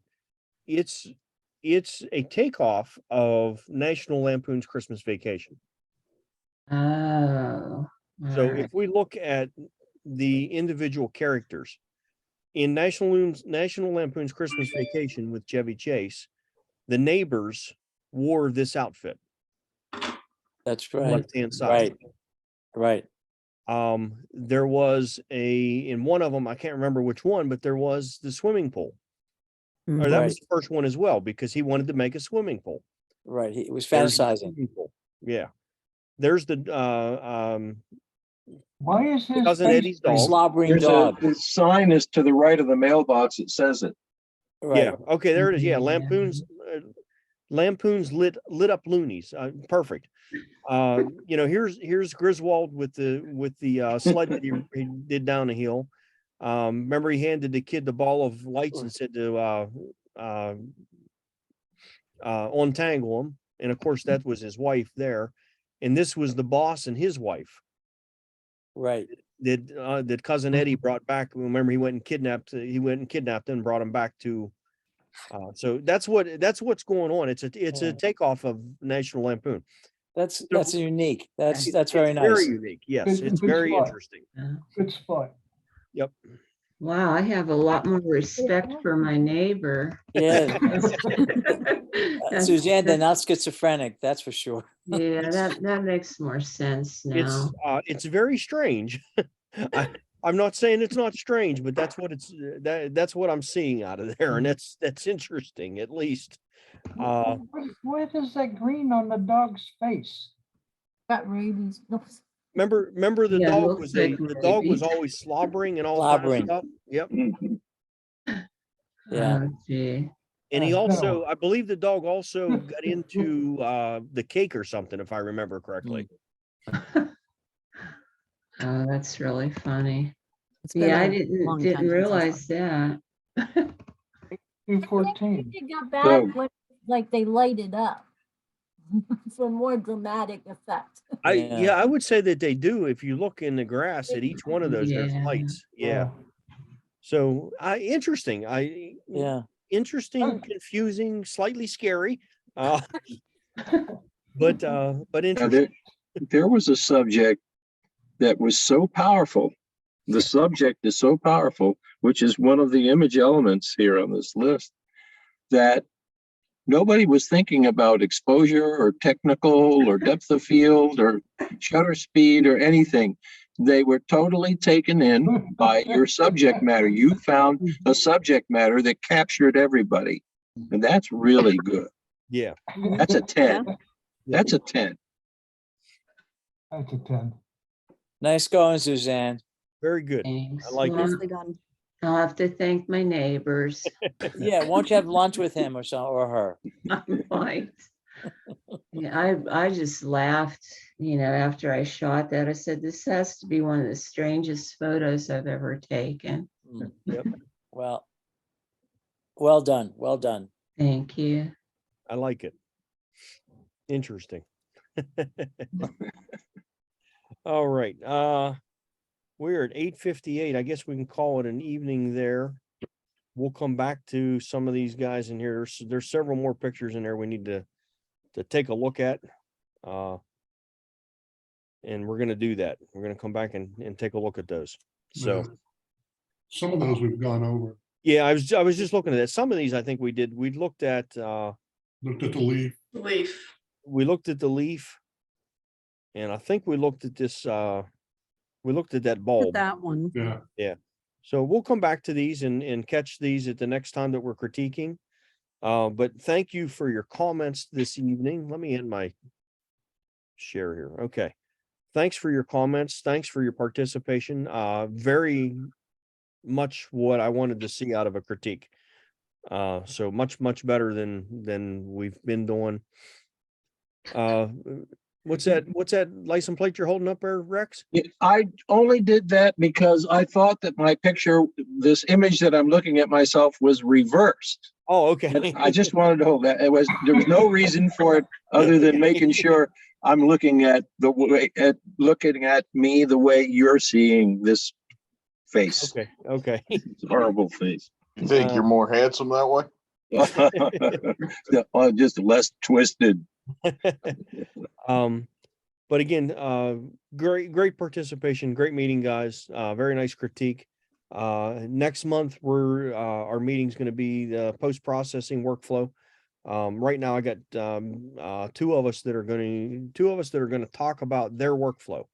And then we're also going to have a little bit of time leeway in there for, question and answer or show us your workflow kind of thing. So, I'm hoping that more of the meetings are more interactive and questions and answers and helpful rather than I will not show you a post processing workflow YouTube video. I promise you that, unless it's the one that I made myself.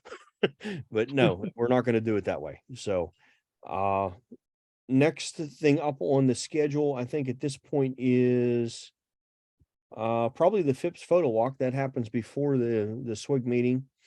So FIPS photo walk, January 22nd at 9:30. Grab yourself a ticket. I hope to see a lot of yous there. I do believe that's a Sunday one, if I'm correct. Yeah, it's a Sunday. 9:30 is the time that they open. That's the time we're going. And I have every intention of going. I haven't been to FIPS since the last time we were there, and I think my membership is about due, so I need to go at least one more time. And then I will have almost made my money back from FIPS in showing up with my membership. And then at our SWIG our SWIG meeting this month will be masking, Photoshop masking. And don't forget on the, what is it, the 19th? Is that the date, Yeah. guys? For the talk about. Margie's not going to be there. But we're gonna check out, we're gonna hang out together and do a little talking and Annie's going to coordinate that. I No, do believe did. Annie's, No, I did it. Marty's taking Yeah, care of. I already did it. Okay, it's been Yes. taken care of. So you're going to send out some reminders. Oh, sure. Yeah, we'll do that. Reminder, mark your calendar right now. Yeah. On the For the 19th at 7 19th, o'clock. it's a Thursday evening. 7 o'clock down at IHOP there in Greensburg. And one last comment, and then we'll jump off of here. One of the comments that was in the survey was that we have too many meetings. Don't have so many meetings. Either have a SWIG or the talk about. Guys, nothing that we do is mandatory. You guys can pay your dues and not show up or pay your dues and participate in everything. Yeah. So feel free to if you want to come to something, come to it. If you have time, come to it. If you don't, it's fine. It's okay. And the talk about is not a meeting. It is a social gathering is how we're looking at that. Will we talk about photography? Hopefully. Yes. Bring some photos and that kind of thing, but it's not one of our regular meetings. It's not a scheduled meeting. It's a social gathering. It's for us to get together and reminisce and talk and enjoy each other's company. So, I think that's all I have to say about that. There was something that just popped in the chat. Let me open that up. Station Saturday on the 28th. 1 o'clock. 28th at 1 o'clock. Okay. So don't forget about that. Make sure you're checking your Sunday updates, because all this information, I know I throw a lot of information at you tonight. Information's in the Sunday updates in the newsletter. So, all right. Anything else from anybody before we end the meeting? That was great. Good. Sounds like it's going to be a great year. I'm looking forward to it. I'm done with my lodge secretary dues. So duties. I got rid of a 60-hour-a-week job. So now I have 3 hours to myself. So I'm hoping that I can help out. I can be a little bit more involved with what's going on with the club this year. A great presentation this evening. Thank you. Well, thank you, Brian and the board for making all things possible. So thank you very much, everyone. We try to do our best. So Yeah, and thank you. I mean, Lord. without you guys, the board doesn't do anything. There's nothing for us to do. So, we thank you all for the participation and suggestions and and coming out and hanging out with our meetings and all that stuff, because that's what makes our group work. So thank you all. Good night, team. All right, guys. Night. Bye-bye. Good night. and We'll Thanks, see you. Glenn. Beth, where'd you go? You're, Who you looking for? yeah, Carl? where did she go? Beth's gone. She's already off the meeting. All right, I'll catch up with her. All right. some other- Thank you. All right. Good night, Salute. guys. Bye.